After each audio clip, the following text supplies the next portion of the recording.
Hi hello ಎಲ್ಲರಿಗೂ ನಮಸ್ಕಾರ. Welcome back my YouTube channel. ಇವತ್ತಿನ ವಿಡಿಯೋದಲ್ಲಿ ಮಹಿಳಾ ಮತ್ತು ಮಕ್ಕಳ ಅಭಿವೃದ್ಧಿ ಇಲಾಖೆಯಲ್ಲಿ ಕಾಲ್ಫಾರ್ಮ್ ಮಾಡಿರ್ತಕ್ಕಂತಹ ಅಂಗನವಾಡಿ ಕಾರ್ಯಕರ್ತೆ, ಮಿನಿ ಅಂಗನವಾಡಿ ಕಾರ್ಯಕರ್ತೆಯರು, ಅಂಗನವಾಡಿ ಸಹಾಯಕಿಯರ ಹುದ್ದೆಗಳ ಆಯ್ಕೆಗೆ ಅರ್ಜಿಯನ್ನು ಯಾವ ರೀತಿ ಸಲ್ಲಿಸಬೇಕು ಅಂತಕ್ಕಂಥ ಮಾಹಿತಿಯನ್ನು ಹೇಳಿಕೊಡ್ತಾ ಇದ್ದೀನಿ. ಸೊ ಇದಕ್ಕೆ ಸಂಬಂಧಿಸಿದಂತಹ ಸಂಪೂರ್ಣ ಮಾಹಿತಿಯನ್ನು ನಾನು ಈಗಾಗಲೇ ಒಂದು ವಿಡಿಯೋ ಮಾಡಿದ್ದೀನಿ. ಸೊ ನೀವು ಅದನ್ನು ನೋಡಿಕೊಂಡು ನಂತರ ಈ ವಿಡಿಯೋದಲ್ಲಿ ಆನ್ಲೈನ್ ಅರ್ಜಿಯನ್ನು ಯಾವ ರೀತಿ ಸಲ್ಲಿಸಬೇಕು ಅಂತಕ್ಕಂಥ ಮಾಹಿತಿಯನ್ನು ನೋಡಿ ನೀವು ಕೂಡ ಅರ್ಜಿಯನ್ನು ಸಲ್ಲಿಸಬಹುದಾಗಿದೆ. ಅದಕ್ಕೂ ಮುಂಚೆ ಯಾರೆಲ್ಲ ಇದೇ ಮೊದಲು ನನ್ನ ಯೂಟ್ಯೂಬ್ ಚಾನಲನ್ನು ನೋಡ್ತಾ ಇದ್ದೀರೋ ದಯವಿಟ್ಟು ಸಬ್ಸ್ಕ್ರೈಬ್ ಮಾಡಿಕೊಂಡು ಪಕ್ಕದಲ್ಲಿ ಕಾಣ್ತಕ್ಕಂಥ ಬೆಲ್ ಬಟನ್ ಮೇಲೆ ಕ್ಲಿಕ್ ಮಾಡಿ ಆಲ್ ಅಂತ ಸೆಲೆಕ್ಟ್ ಮಾಡ್ಕೊಳ್ಳಿ. ಬನ್ನಿ ಹಾಗಾದರೆ ನೋಡೋಣ. ಇಲ್ಲಿ ಕಾಣ್ತಕ್ಕಂಥ ವೆಬ್ಸೈಟು ನಾನು ಈಗಾಗಲೇ ಹೇಳಿರುವ ಹಾಗೆ ಇದರ ಒಂದು ಲಿಂಕನ್ನು ನನ್ನ ವಿಡಿಯೋದ ಕೆಳಗೆ ಡಿಸ್ಕ್ರಿಪ್ಷನಲ್ಲಿ ಕೊಟ್ಟಿರ್ತೀನಿ. ಸೊ ನೀವು ಅದರ ಮೇಲೆ ಕ್ಲಿಕ್ ಮಾಡಿ ಡೈರೆಕ್ಟಾಗಿ ನೀವು ಇಲ್ಲಿ ಆನ್ಲೈನ್ ಅರ್ಜಿಗೆ ಬರ್ಬೋದಾಗಿದೆ. ಸೊ ನಾನು ಈ ಒಂದು ಅರ್ಜಿಯಲ್ಲಿ ತುಮಕೂರು ಡಿಸ್ಟಿಕ್ಕಿಗೆ ಸಂಬಂಧಿಸಿದಂಗೆ ಒಂದು ಅರ್ಜಿಯನ್ನು ನಾನು ತೋರಿಸ್ಕೊಡ್ತಾ ಇದ್ದೀನಿ. ಇಲ್ಲಿ ಸೆಲೆಕ್ಟ್ ಡಿಸ್ಟಿಕ್ ಜಿಲ್ಲೆ ಆಯ್ಕೆ ಮಾಡಿ ಅಂತಿದೆಯಲ್ಲ, ತುಮಕೂರು ಅಂತ ಸೆಲೆಕ್ಟ್ ಮಾಡ್ಕೊಳ್ಬೇಕು. ಸೊ ಇಲ್ಲಿ ಸೆಲೆಕ್ಟ್ ಪ್ರಾಜೆಕ್ಟ್ ಏನಿದೆ ಇಲ್ಲಿ ಕೆಳಗೆ ಕ್ಲಿಕ್ ಮಾಡಿದಾಗ ಆ ಒಂದು ತುಮಕೂರು ಜಿಲ್ಲೆಯಲ್ಲಿ ಯಾವೆಲ್ಲ ಒಂದು ತಾಲೂಕುಗಳಲ್ಲಿ ವೇಕೆನ್ಸಿ ಇದೆಯೋ, ಈ ಅಂಗನವಾಡಿ ಟೀಚರ್ ಆಗಿರ್ಬೋದು ಅಥವಾ ಹೆಲ್ಪರ್ ಆಗಿರ್ಬೋದು, ಅದಕ್ಕೆ ಸಂಬಂಧಿಸಿದಂತಹ ವೇಕೆನ್ಸಿ ಎಲ್ಲೆಲ್ಲಿದೆಯೋ ಸೊ ಅದರ ಎಲ್ಲ ಹೆಸರುಗಳು ಇಲ್ಲಿ ಮೆನ್ಷನ್ ಇರ್ತವೆ. ಸೊ ನಿಮಗೆ ಯಾವುದು ಬೇಕು ಅದನ್ನು ಇಲ್ಲಿ ಸೆಲೆಕ್ಟ್ ಮಾಡ್ಕೊಳ್ಬೇಕಾಗತ್ತೆ.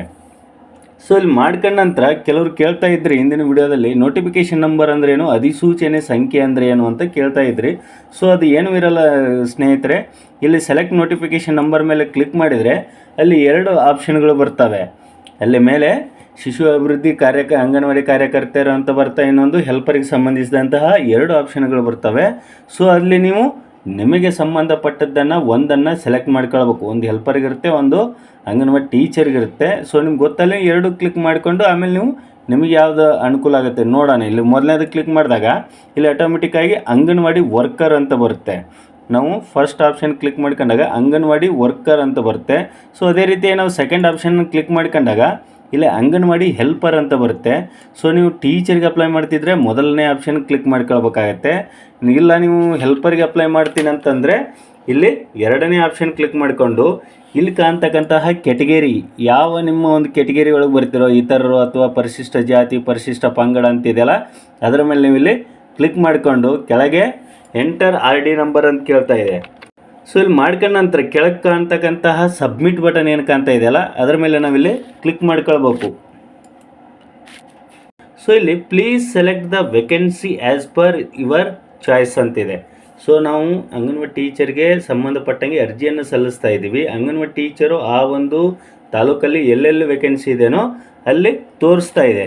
ಸೊ ನೀವು ಯಾವುದಕ್ಕೆ ಸಂಬಂಧಪಟ್ಟಿದ್ದೀರೋ ನಿಮ್ಮ ಊರಿಗೆ ಸಂಬಂಧಪಟ್ಟದ್ದು ಯಾವುದಿದೆ ಇಲ್ಲಿ ನೋಡಿಕೊಂಡು ಅಪ್ಲೈ ಮಾಡಬೇಕಾಗತ್ತೆ.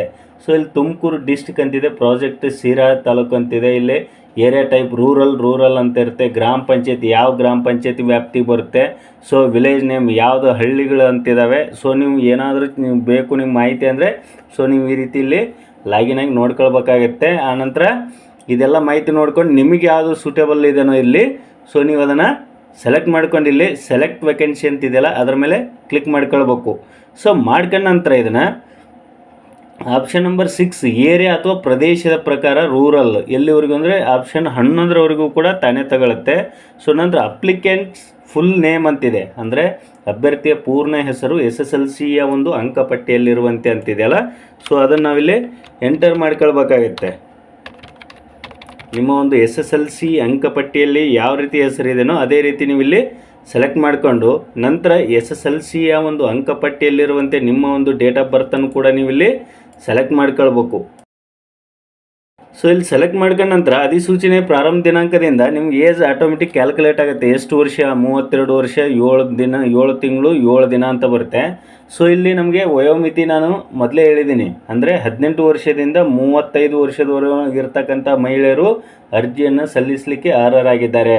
ಸೊ 10 ವರ್ಷ ಸಡಲಿಕೆ ಯಾರಿಗಿರುತ್ತಪ್ಪ ಅಂದರೆ ಇಲ್ಲಿ ಅಂಗವಿಕಲ ಮಹಿಳೆಯರಿಗೆ ಅದು 10 ವರ್ಷ ಸಡಲಿಕೆ ಸಿಗುತ್ತೆ.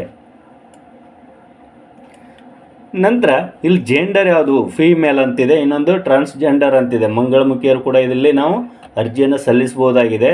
ಸೊ ನಂತರ ಇಲ್ಲಿ ಅಧ್ಯಯನ ಮಾಡಿದ ಭಾಷೆ, SSLCಯಲ್ಲಿ ನಾವು ಕಡ್ಡಾಯವಾಗಿ ಕನ್ನಡವನ್ನು ಪ್ರಥಮ ಭಾಷೆಯಾಗಿ ಓದಿರಬೇಕಾಗುತ್ತೆ. ಅಥವಾ ದ್ವಿತೀಯ ಭಾಷೆಯನ್ನಾಗಿ ನಾವಿಲ್ಲಿ ಓದ್ಕೊಂಡಿರ್ಬೇಕಾಗುತ್ತೆ. ಸೆಕೆಂಡ್ ಲ್ಯಾಂಗ್ವೇಜ್ ಯಾವುದು ಅಂತ ನಾವು ನೋಡಿದರೆ ಅದು ಆಟೋಮೆಟಿಕ್ ತಾನೇ ತಗೊಳುತ್ತೆ. ನಾವು ಪ್ರಥಮ ಭಾಷೆಯನ್ನಾಗಿ ಆದರೂ ಓದಿರಬೇಕು ಅಥವಾ ದ್ವಿತೀಯ ಭಾಷೆಯನ್ನಾಗಿ ಆದರೂ ಕನ್ನಡವನ್ನು ನಾವು ತಗೊಂಡಿರ್ಬೇಕಾಗುತ್ತೆ. ಸೊ ನಂತರ ಇಲ್ಲಿ ತಾಯಿಯ ಹೆಸರು, ನಮ್ಮ ಒಂದು ತಾಯಿಯ ಹೆಸರನ್ನು ಟೈಪ್ ಮಾಡ್ಕೊಳ್ಬೇಕು. ನಂತರ ಆರ್ ಯು ಮ್ಯಾರಿಡ್, ನೀವು ಎಸ್ ಅಂತಿದ್ರೆ ಎಸ್ ಅಂತ ಕೊಡಿ, ಮ್ಯಾರಿಡ್ ಇದ್ದರೆ ಇಲ್ಲ ನೋ ಅಂತ ಕೊಡಿ. ಇಲ್ಲಿ ಸ್ಪೌಸ್ ನೇಮ್ ಅಂತ ಕೇಳುತ್ತಲ್ಲ, ಅಲ್ಲಿ ನಿಮ್ಮ ಒಂದು ಪತಿ ಅಥವಾ ಪತ್ನಿಯ ಒಂದು ಹೆಸರನ್ನು ಟೈಪ್ ಮಾಡ್ಕೊಳ್ಬೇಕಾಗುತ್ತೆ. So second PUC examination register number, ಅಂದರೆ ನೀವು ಇಲ್ಲಿ ಅಂಗನವಾಡಿ ಟೀಚರ್ಗೆ ಅರ್ಜಿಯನ್ನು ಸಲ್ಲಿಸಿರುವ ಕಾರಣ ಸೊ PUCಯ ಒಂದು ಅಂಕಪಟ್ಟಿಯಲ್ಲಿರುವ ರಿಜಿಸ್ಟ್ರೇಷನ್ ನಂಬರನ್ನು ಇಲ್ಲಿ ಎಂಟರ್ ಮಾಡಬೇಕಾಗುತ್ತೆ. ಸೊ ಇಲ್ಲಿ ನಾವು ಪಡೆದುಕೊಂಡಿರ್ತಕ್ಕಂಥ ಅಂಕಗಳನ್ನು ಇಲ್ಲಿ ಮೆನ್ಷನ್ ಮಾಡಬೇಕು. ಮ್ಯಾಕ್ಸಿಮಮ್ ಮಾರ್ಕ್ಸ್ಗಳು ಎಷ್ಟಿದ್ದಾವೆ ಅದನ್ನು ಎಂಟರ್ ಮಾಡ್ಕೊಂಡು ಪರ್ಸೆಂಟೇಜ್ ಆಟೋಮೆಟಿಕ್ ತಾನೇ ಬರುತ್ತೆ. ಸೊ ನೆಕ್ಸ್ಟ್ ಅರ್ಜಿದಾರರ ವಿಳಾಸ ಅಂತಿದೆಯಲ್ಲ, ಅದನ್ನು ಕೂಡ ನೀವು ಇಲ್ಲಿ ಸೆಲೆಕ್ಟ್ ಮಾಡ್ಕೊಳ್ಬೇಕಾಗುತ್ತೆ. ಇಲ್ಲಿ ನಿಮ್ಮ ಅಡ್ರೆಸ್ಸನ್ನು ಸೆಲೆಕ್ಟ್ ಮಾಡ್ಕೊಂಡು ಪೂರ್ತಿ ಮಾಹಿತಿಯನ್ನು ಕೊಟ್ಕೊಳ್ಬೇಕು.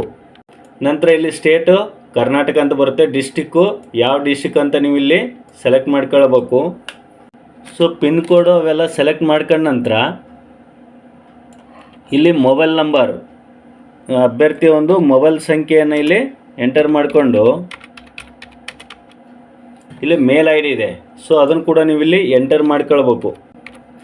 ಸೊ ಇಲ್ಲಿ ಮೇಲ್ ಐ ಡಿಯನ್ನು ಎಂಟರ್ ಮಾಡ್ಕೊಂಡ ನಂತರ ಇಲ್ಲಿ ರೆಸಿಡೆನ್ಷಿಯಲ್ ಸರ್ಟಿಫಿಕೇಟ್ ಅಂತ ಕೇಳ್ತಾ ಇದೆ. ಸೊ ನೀವು ತಹಸೀಲ್ದಾರ್ ಅವರಿಂದ ಪಡೆದಿರ್ತಕ್ಕಂತಹ ಒಂದು ವಾಸಸ್ಥಳದ ಪ್ರಮಾಣ ಪತ್ರದ ಒಂದು RD ಸಂಖ್ಯೆನ ಇಲ್ಲಿ ಕೊಡಬೇಕಾಗುತ್ತೆ.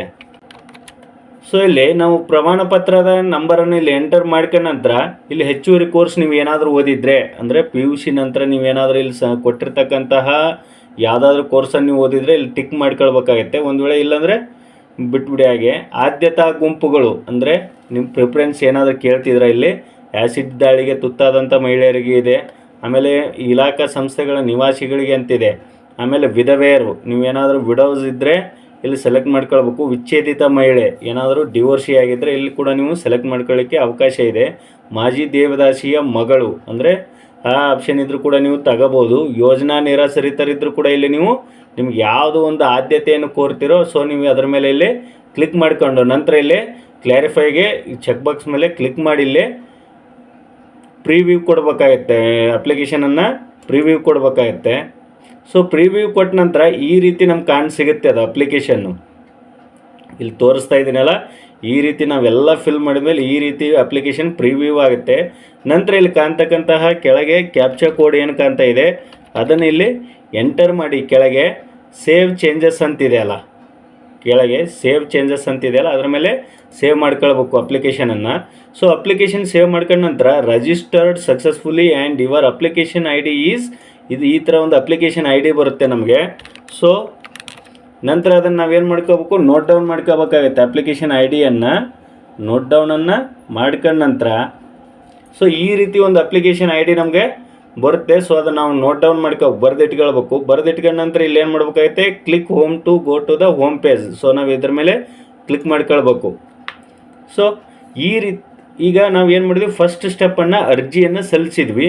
ಸೊ ಸೆಕೆಂಡ್ ಸ್ಟೆಪ್ ಏನಪ್ಪ ಅಂದರೆ ಇಲ್ಲಿ upload your photo and signature ಅಂತ ಕಾಣ್ತಾ ಇದೆಯಲ್ಲ ಅದರ ಮೇಲೆ ನಾವು ಕ್ಲಿಕ್ ಮಾಡಿ ಅಭ್ಯರ್ಥಿಯ ಒಂದು ಫೋಟೋ ಮತ್ತು ಸಿಗ್ನೇಚರನ್ನು ಎಂಟರ್ ಮಾಡ್ಕೊಳ್ಬೇಕು. ಸೊ ಇಲ್ಲಿ ಅಥೆಂಟಿಕೇಷನನ್ನು ಮಾಡಬೇಕು.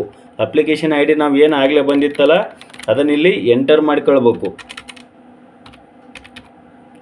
ಸೊ ಇಲ್ಲಿ ಮಾಡ್ಕೊಂಡ ನಂತರ ಡೇಟ್ ಆಫ್ ಬರ್ತ್, ಅಭ್ಯರ್ಥಿಯ ಒಂದು ಡೇಟ್ ಆಫ್ ಬರ್ತನ್ನು ಎಂಟರ್ ಮಾಡಿ.